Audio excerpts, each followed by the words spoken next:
Only few days go by, as Britney has been busy helping out on the road and all the buses, and Caroline has given them full support, even Elizabeth. However, three did not. The lorries took a displeased at Britney. They thought she was showing off at her work to them. So one day, they decided to make a plan. One day, Britney was fixing the crossing. She was flat in the tar, and the workmen were smooth it to put new rails. Then she sees a mixer. This mixer looks a bit like Patrick, but she wears the pink livery, and her barrel has red and white stripes, and she's a very fun and happy truck.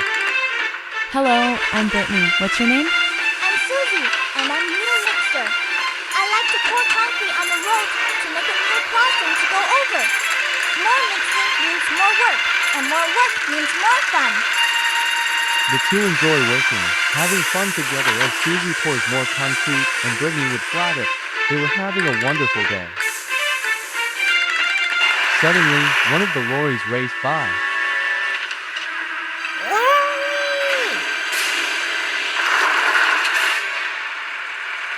So, that's Lori 1. Callum was right. He and his brothers are horrid. Look out, Britney! Lorry 1 stopped in time, and Britney was refusing to move. Stop racing about. Can't you take a joke? Thank you, Britney!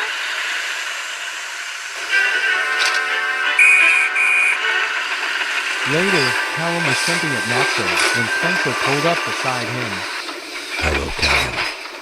Would you mind collecting my coaches for me? I have to return to the mainland today. Already. Well, it's a bit early, so I think it's time that I'll get your coaches ready. Callum shunted Spencer's coaches into place at platform 1. Spencer backed down to his coaches and they coupled up. I'm off to the mainland. Tell Gordon I said farewell.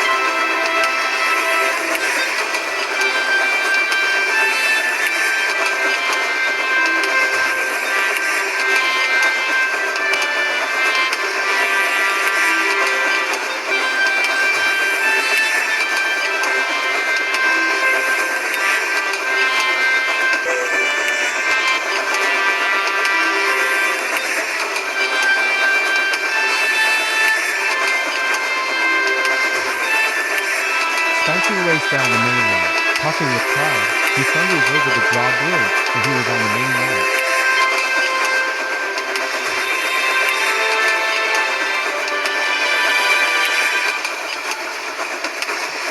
As he traveled, he thunders down the line. He saw an oil barrier on the track.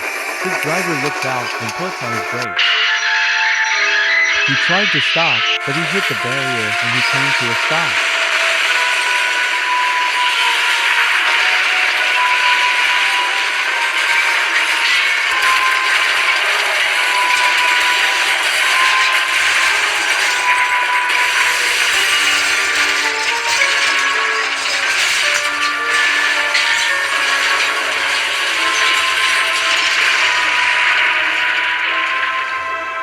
Spencer opened one eye.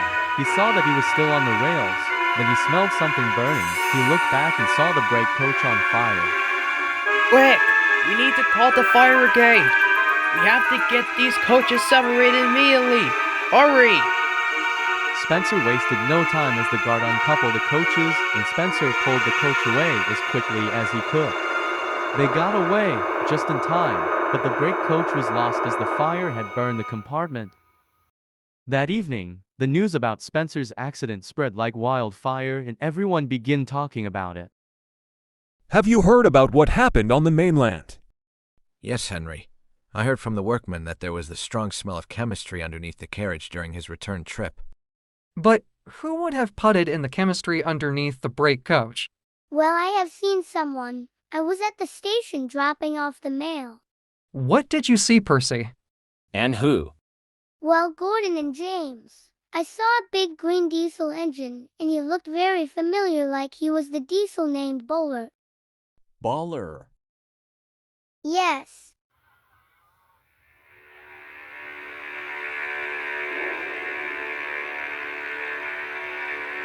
Elijah and Matthew told me they would be back in the crack of dawn. Or they were never late, though.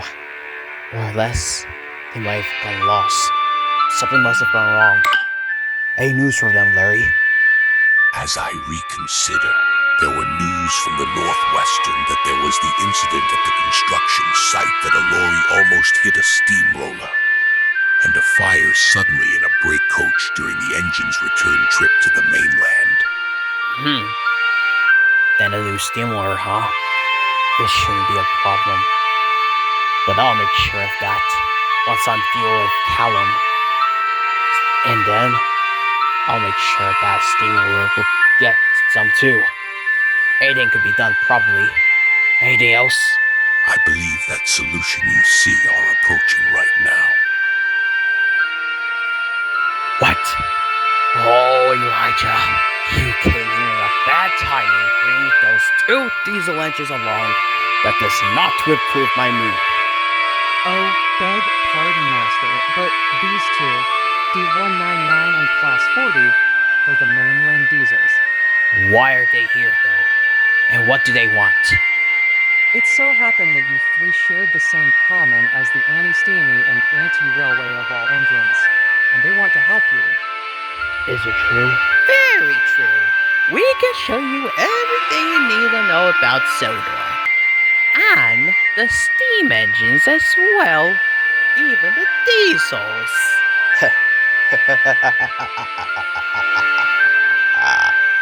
Lucky you. You both brought true answers to me. So, where do we start?